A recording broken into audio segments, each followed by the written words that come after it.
Film का नाम क्या है, सेकंड फिल्म का पोस्टर कैसा है, थर्ड फिल्म का प्रोमो क्या है। आप लोग जब टीवी पर देखते होंगे प्रोमो या नाम, तो स्टार्टिंग में ही एक आइडिया कर लेते हैं कि ये फिल्म मुझे देखनी है या नहीं देखनी है, एक लगभग आइडिया हो जाता है। स्टार को छोड़ दो, अब सलमान खान की फिल्म है तो कुछ भी नाम रख ले, लेकिन जनरली आप देखेंगे कोई अगर नई फिल्म देखना है तो नाम थोड़ा डिफरेंट होना चाहिए, और उसकी अगर प्रोमो जम गई आपको, यार ये पिक्चर चलो देखते हैं, और ज़रूरी नहीं कि उस इंटेंशन वही रहे कि उसको देखने के लिए आप जाएं, लेकिन अगर थिएटर तक गए हैं या मॉल में गए हैं, अभी टाइम है, चलो कोई थिएटर फिल्म देखते हैं, अरे यार वो फिल्म लगी है, उसका प्रोमो बहुत अच्छा लगा था, तो उस फिल्म को आप लोग ज़रूर देखते हैं। तो प्रोमो का डिपार्टमेंट ही अलग हो गया है आज के डेट में। फिल्म कोई बनाता है, प्रोमो काटने के लिए दूसरे डिपार्टमेंट को दे दिया जाता है, या दूसरा जो एक्सपर्ट होते हैं, क्योंकि वो जब फिल्म को काटते हैं तो वो एकदम भूल जाते हैं कि आपने किस सीन पर क्या मेहनत किया, वो तो देखते हैं कि कौन सी सीन दिखाने पर दर्शक आएंगे। तो आजकल इसके भी डायरेक्टर हो गए। आप लोग अगर फिल्म मेकिंग का सीख रहे हैं तो ये भी जान लीजिए कि एक डिपार्टमेंट होता है जो क्रिटिक डिपार्टमेंट है, जो फिल्म का क्रिटिक केवल उसका बुराई करने के लिए बैठा हुआ है, और इसको अपॉइंट किया जाता है आज के डेट में। फिल्म वाले अपॉइंट करते हैं कि मेरा ये क्रिटिक है, आपको मेरे अच्छा ही नहीं बताना है, आपको सिर्फ मेरी बुराई बताना है, और बुराई सुनने के लिए आपको जिगर चाहिए, किसी को बुराई अच्छी नहीं लगती। कई लोग बोलेंगे आपके भाई आप हमको तो ऐसे लोग चाहिए जो मुंह पर सही बोले, हाँ अच्छा मैं बुरा हूँ या अच्छा हूँ, जो है सही बोलता है, लेकिन बिल्कुल उसे पसंद नहीं है कोई उसकी बुराई करे। उसको हमेशा अच्छी चीज़ ही चाहिए कि हमारे बारे में अच्छा अच्छा बोला जाए, राइट ना। तो क्रिटिक को रखा जाता है कि आप उसके बारे में बताइए कि इसमें और क्या होना चाहिए, क्यों कमी आ रही है, ठीक है। सेम उसी क्रिटिक डिपार्टमेंट का एक काम होता है प्रोमो बनाना, कि उसमें से सीन में से उन सीन को लेना जो सीन उसके काम का है। उसके बाद क्रिटिक और प्रोमो डिपार्टमेंट ये भी बोलता है कि इसमें कोई शॉट, 2-3 शॉट हमको अच्छे नहीं लगे, आपको रीशूट करना होगा, इस चीज़ को करके हमको दीजिए। तो एडिटिंग जब हो जाती है, एक पहला होती है फर्स्ट कट। फर्स्ट कट में क्या होता है कि हम लोग एक रफ कट कर लेते हैं कि फिल्म ऐसे ऐसे जा रही है।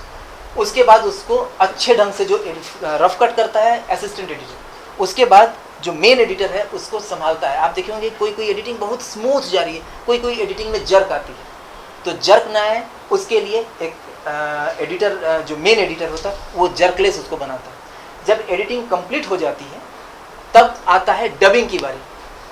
डबिंग क्यों करते हैं बताइए सर? आपस के आसपास के साउंड, हाँ, जो हमारा सराउंडिंग साउंड है, नॉइज़, उसको जो हाँ एम्बियंस जो होता है, एम्बियंस में बहुत सारे साउंड आ जाते हैं, जो अलग से फॉली मिल जाता है, अलग से फॉली जो साउंड होते हैं, हाँ, तो डिफरेंट साउंड है। लेकिन ऐसे भी हैं, कई फिल्में ऐसे हैं जो सिंक साउंड पर रिकॉर्ड किए गए हैं। सिंक साउंड किसको बोलते हैं?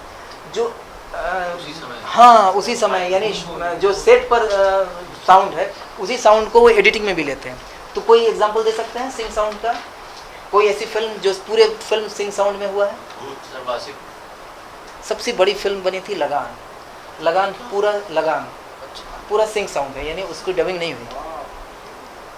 आप लोग लगान फिल्म का मेकिंग देखिए, सिंग साउंड के लिए आशुतोष ने किस तरह से किया वो आप मेकिंग देखिए तो आपको आइडिया होगा, पूरा सिंग साउंड। और फर्स्ट सबसे पहले जो सिंग साउंड यूज़ किया गया था, पूरे फिल्म में तो नहीं लेकिन एक पार्ट में, उसमें वो शराबी का रोल किया है अमिताभ बच्चन, और अमजद खान के साथ बैठा हुआ है और बोलता है कि मेरा क्यों पता है मेरा भाई शराब नहीं पीता, इस तरह का है, सत्ते पे सत्ता, राइट, सत्ते पे सत्ता पर वो अमिताभ बच्चन का किसी हम उसमें पढ़ रहे थे कि फर्स्ट टाइम वो सत्ते पे सत्ता पहले का है, उसमें वो पूरा पोर्शन वो सिंग साउंड में किया गया, क्योंकि वो बार डबिंग हो ही नहीं सकती थी, या डबिंग होता तो डायरेक्टर को लग रहा था कि उतनी अच्छी क्वालिटी नहीं आएगा। अच्छा, उस समय सिंग साउंड करने में कठिनाई क्या थी मालूम है? कि जो सेलुलाइट की कैमरा चलते हैं ना, उसकी एक अपनी नॉइज़ होती है, खर्र करके एक नॉइज़ होती थी, वो नॉइज़ माइक पकड़ लेता था।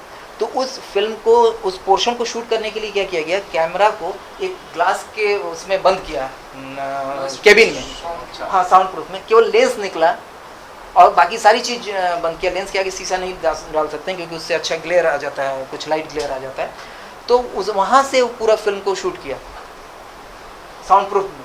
तो वो टफ है, वो आज के डेट में नहीं हो सकता है। लेकिन लगान में भी फिल्म वाली कैमरा, उस समय तक साउंड लेस कैमरे आ गए थे जो सेलुलाइट पर शूट करें। अभी तो डिजिटल कैमरे में तो कोई साउंड ही नहीं होती। एडिटिंग के पश्चात डबिंग होता है। डबिंग अलग, डबिंग थिएटर में जाके करना पड़ता है, जहाँ पर आप अपनी सीन को देखते हैं और उसके साथ बोलते हैं। जो इनमें से एक्टर हैं उनको मैं एक चीज़ बता दूं, अगर आपको अच्छी डबिंग करना है तो आप लोगों को घर पर एक प्रैक्टिस करनी होगी। आप हेडफोन लीजिए और कोई भी फिल्म देखिए, मोबाइल पर ही देखिए, और उसमें जो बोल रहा है ना उसको आप सुनिए और उसके जस्ट 1 सेकेंड बाद उसी सेम चीज़ को बोलिए, तो आपकी डबिंग बहुत परफेक्ट होगी। आप जब कभी फिल्म करोगे और आपको डबिंग करनी है या करानी है आप एज ए डायरेक्टर, तो बोलो कि सुनते जाओ और 1 सेकेंड बाद बोलते जाओ, 1 सेकेंड या 2 सेकेंड, क्योंकि बाद में उसको हम ऑडियो क्लिप को लेफ्ट में शिफ्ट करके हम उसको मैनेज कर सकते हैं। बहुत इजी है, आप करके कभी देखना।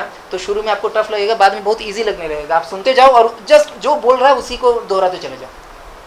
और जब आप अपनी फिल्म का करोगे तब तो अपना डायलॉग खुद का है और स्क्रिप्ट भी सामने है और सुन भी रहे हो, और 1 सेकेंड बाद बोलो, तो जो डबिंग में 4 दिन लगते हैं वो 1 दिन में डबिंग हो जाएगा। ये आपको एक टेक्निक बता रहा हूँ, क्योंकि अगर आपको कोई फिल्म करनी है और उसको डबिंग करानी है तो आप एक्टर को इसके लिए आप बोलिए, और अगर खुद एक्टर हैं तो इसकी प्रैक्टिस करिए, क्योंकि अगर आप इसकी प्रैक्टिस करते हैं और आप टाइम बचाते हैं स्टूडियो का, तो प्रोड्यूसर आपके ऊपर ऐसे ही मेहरबान हो जाएंगे, यार ये हमारा टाइम बचाता है और काम भी अच्छा करता है।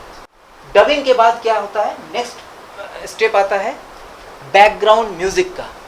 हम बैकग्राउंड म्यूजिक क्रिएट करने के लिए देखिए, एक होता है सॉन्ग रिकॉर्डिंग, वो अलग हो गया।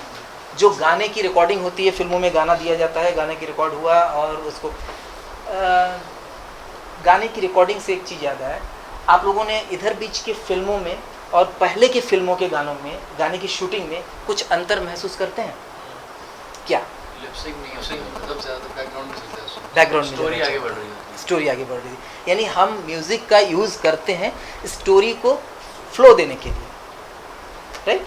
और पहले क्या होता था, अब गाना का सीक्वेंस आ गया तो गार्डन में गाना होना है, लव सॉन्ग होना। अच्छा, एक्चुअल में कभी किसी को देखा इस तरह गाना गाते हुए कि प्रेमी प्रेमिका है और गार्डन में डांस कर रहे हैं? ऐसा नहीं होता। अगर कोई करेगा तो हम लोग पागल समझेंगे, पत्थर मारेंगे, लेकिन फिल्मों में अच्छा लगता है। तो वो चीज़ जब बाहर के लोग देखते हैं कि यार इंडियन पिक्चर जो होती है वो ड्रामा टाइप का होता है, वो एक तरह के नौटंकी का शैली है।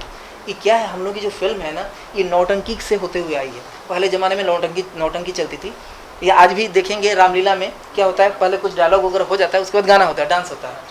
तो वही चीज़ हमारे फिल्म में चला आ रहा है और हम लोगों को अच्छा भी लगता है देखने में। आज भी फिल्मों में सलमान खान वगैरह की पिक्चर में देखिए ना गाना, क्या जरूरत थी, इतनी अच्छी फिल्म बनाई है अभी बजरंगी भाईजान, उसमें एक जगह कौन सा मोर चिकन वाला गाना कोई मतलब नहीं था।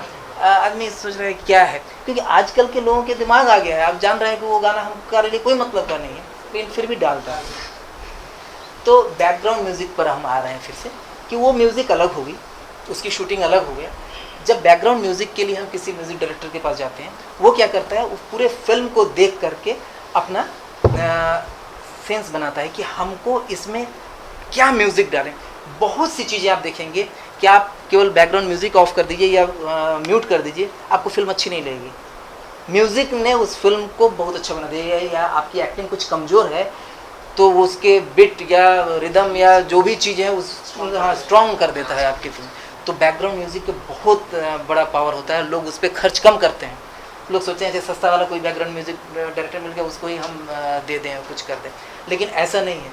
बैकग्राउंड म्यूजिक की इतनी डिमांड है इस समय कि बैकग्राउंड म्यूजिक वाला मेन म्यूजिक डायरेक्टर से ज़्यादा पैसा लेता है पूरी फिल्म को म्यूजिक देने के लिए, क्योंकि उसको अच्छा बनाना है। एक हम लोग एड फिल्म बनाते हैं तो छोटे छोटे एड फिल्म में बैकग्राउंड म्यूजिक देने के लिए पता चला हमको 50,000 देना पड़ गया। कितने देर का?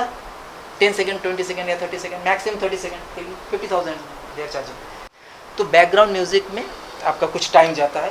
बैकग्राउंड म्यूजिक के लिए आजकल बहुत सारे आपको फ्री साइट्स मिलेंगे जहाँ से रॉयल्टी फ्री म्यूजिक आपको मिल सकता है। कुछ म्यूजिक एकदम फ्री है, कुछ म्यूजिक आप स्टॉक आप परचेज कर सकते हैं, कुछ फ्री मिलते हैं। लेकिन लेते समय ध्यान दीजिएगा, अगर वो मोनेटाइज किसी दूसरे से के द्वारा किया गया होगा, मतलब उसमें डाला गया होगा, तो आपकी फिल्म का वो उतना पार्ट बेकार हो जाएगा, क्योंकि उस पर पैसे नहीं मिलेंगे। ये तो कॉपीराइट इशू इंडिया में उतनी तेज नहीं है, यहाँ पर कॉपीराइट में ज़्यादा फंसते हुए लोगों को नहीं देखा होगा, लेकिन बाहर तो कॉपीराइट इशू बहुत बुरा है। मैंने आपकी पूरी ज़िंदगी चेंज हो जाएगी अगर एक बार कॉपीराइट इशू में फंस गए, इतना पैसा देना पड़ जाएगा आपको।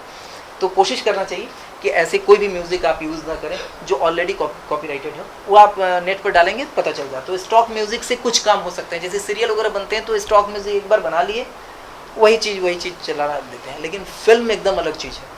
फिल्म में जब आप बैकग्राउंड म्यूज़िक करते हैं तो आपकी अपनी क्रिएशन होनी चाहिए।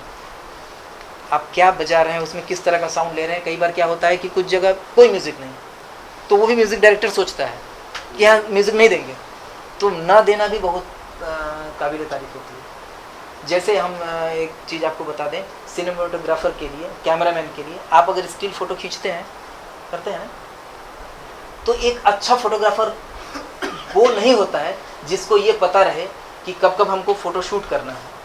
अच्छा फोटोग्राफर वो है जिसको ये पता रहे कि कब कब हमें फ़ोटो शूट नहीं करना है।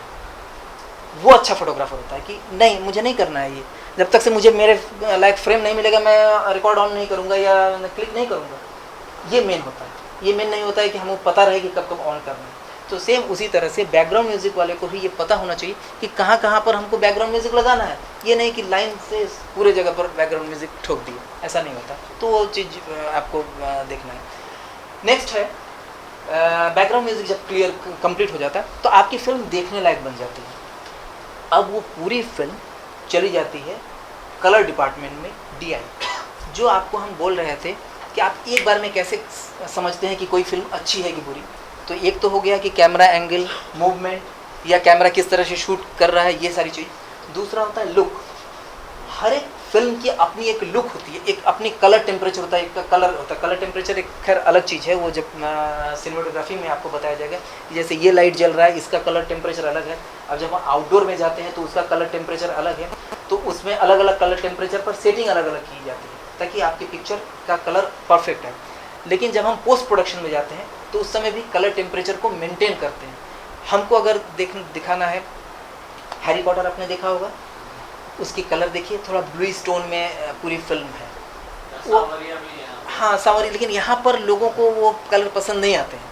यहाँ के लोगों को चटकीला पसंद आते हैं। जो आप देखे होंगे चेन्नई एक्सप्रेस का कलर देखिए, लाल हरा पीला एकदम पूरा तीखा आँखों में लगता है, तो वो लोगों को पसंद आते हैं। तो जबकि हमें दूसरा आता है, हर एक को अलग अलग चीज़ होता है। और ये डिपेंड करता है कि पिक्चर का स्टोरी क्या है। अगर स्टोरी कलरफुल है तो ठीक है, वो उस तरह का दो।